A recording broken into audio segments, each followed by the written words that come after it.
My sleeve is dripping. It is dripping with the waters of grace this morning. While the water's touch still cools your face, hear these words. They are from the French Reformed baptismal liturgy. They are words that are spoken to babies as they are baptized. So I invite you to close your eyes and hear these words spoken to you.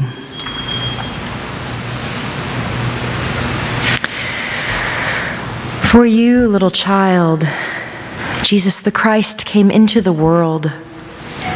For you, he lived and showed God's love. For you, he entered the shadow of Gethsemane and the horror of Calvary and cried at the last, "It is finished." And for you, he rose in newness of life and triumphed over death. For you, he ascended to reign at God's right hand. All this he did for you, little one, even though you do not know it. And in this way, the word of the gospel becomes true. We love because God first loved us. Let us pray. And now may the words of my mouth and the meditations of each of our hearts be found acceptable in your sight, for you are our rock and our Redeemer. Amen. Oh, those words from the French Reformed liturgy, they are so powerful, aren't they? They encapsulate in just a few lines the gravity and enormity of what happens when we put just a little bit of water on somebody's forehead. These words help us to see what is unseen. This water helps us to see what is unseen. An outward and visible sign of an inward and invisible grace. That's what baptism is. It is not the cure-all for your sin, nor the washing away of decades of it. And it is not the signed, sealed, and delivered stamp of someone who is glory-bound. It's not the mark of someone who has been saved. It's not even the mark of someone who's joined the church, although it's recommended to be. No, that's an additional condition that the church has placed on baptism. Baptism is that moment when we decide, or our parents decide in our stead, to claim for ourselves the irrefutable, unconditional, overarching love of God for us. Because God has said to us, you are my child, my beautiful, beloved child, with whom I am well pleased. And baptism is that moment where we say, yes, we are. Yes, I am God's own child. Yes, I am beautifully made. Yes, I am loved and beloved. Yes, I am worthy and I am of worth. Yes, you with all your faults and foibles. Yes, you with all your lies, your little lies, and your big ones too. Yes, you with all your anger issues and your eating issues and your spending issues and your body issues and your addiction issues and your daddy issues. You. Yes, you with all of your existential issues. You. And you with all your I don't have any issues.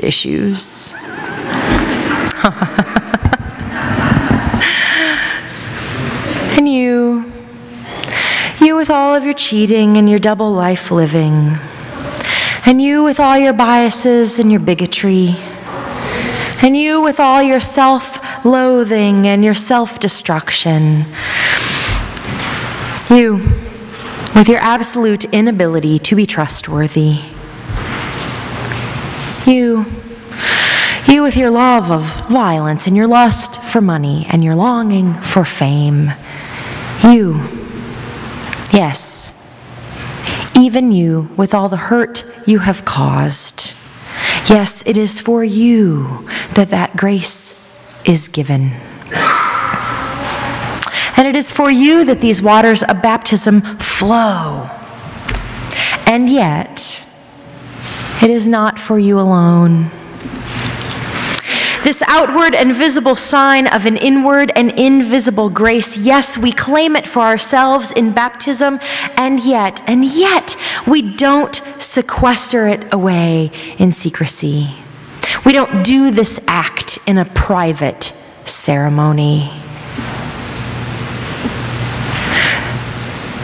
Nor do we take those vows on our own. No, there is a congregational assent. You all made promises to Sebastian and Brian and Becky and Alan. And you made those promises not because they were cute little babies about to be baptized. No, after we baptized Brian Duffield, I didn't take him up in my arms and carry him down the aisle, did I? No, you don't make those promises because everybody loves babies. We make those promises because we believe in the power of baptism. The claiming of grace, the unmerited favor of God, the claiming of that, it is a group effort. In baptism, inasmuch as the baptized gets to say, I am a beloved child of God, the community gets to say it too. And it's more than just a spoken response to baptism. It is a lived response, incumbent upon us all from this moment on and forevermore. For the newly baptized, the response is this: go from this place. Go from this place declaring the promise of baptism to every person you meet. No, that's wrong. I got confused. Brian and Becky, you're the only people who just got baptized today. Here's your response. You're supposed to go from this place living the declaration of your baptism. And for you, the community, your response is this: to go from this place declaring the promise of baptism to every person you meet. That's what it is. From this point on, you, all of you, you must see every person you encounter through the lens of baptism. Each person is a child of God, beautiful and beloved, with whom God is well pleased. Each person. Yes, even the person you are thinking of right now. Yes, even that person. Even that person. With all of their faults and their foibles. With all of their little lies and their big ones too.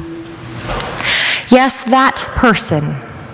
With all of their anger issues and their eating issues and their spending issues and their body issues and their addiction issues and their daddy issues.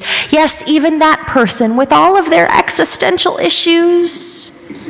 Yes, even that person with their I don't have any issues issue. That person who you are thinking of right now, with all of their cheating and their double life living. Even those persons, with all of their biases and their bigotry. Even that person with all of their self-loathing and self-destruction. Even that person with their absolute inability to be trustworthy. Yes, that person. Even that person with their love of violence and their lust for money and their longing for fame. Yes, even that person with all the hurt they have caused you. Yes, it is for that person that this gift of grace is given. It is for every person that grace is given, not just for them, but for us too, for you and for me, so that if they themselves cannot receive this amazing gift of realizing that they are a beloved child of God, then maybe we can live them into it by the way we love them. Then maybe when they have given up on themselves, we will not give up on them, because we are convinced and convicted of a response to what we have witnessed, to what we have experienced, to what we have come to know is true today in the waters of baptism.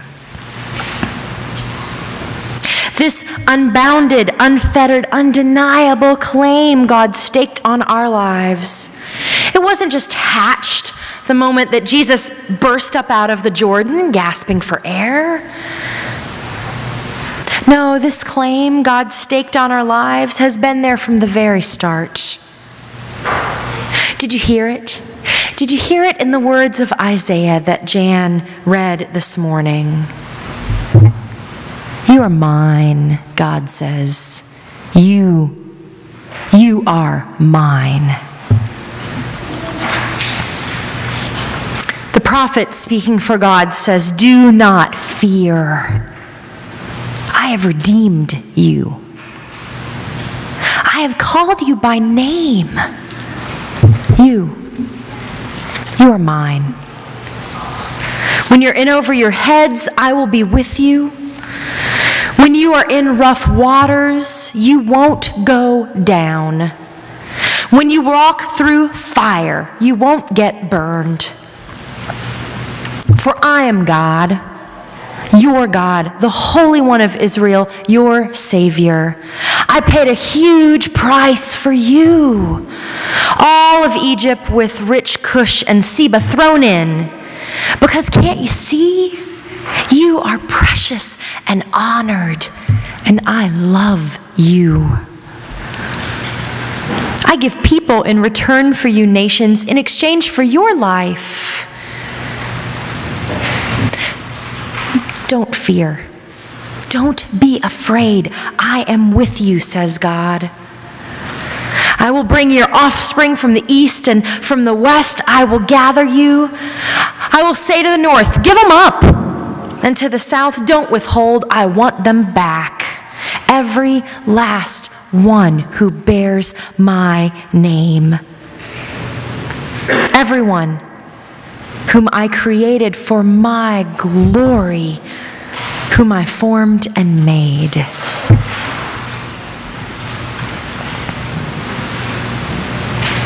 And that from the Old Testament. The Old Testament, people give such a bad rap to the Old Testament. People think that God in the Old Testament is all fire and brimstone, all law and no love. That's not true. No, it's not true at all. No. Jesus didn't invent this love others as you love yourself kind of love apart from the law. No, the law of the prophets was love.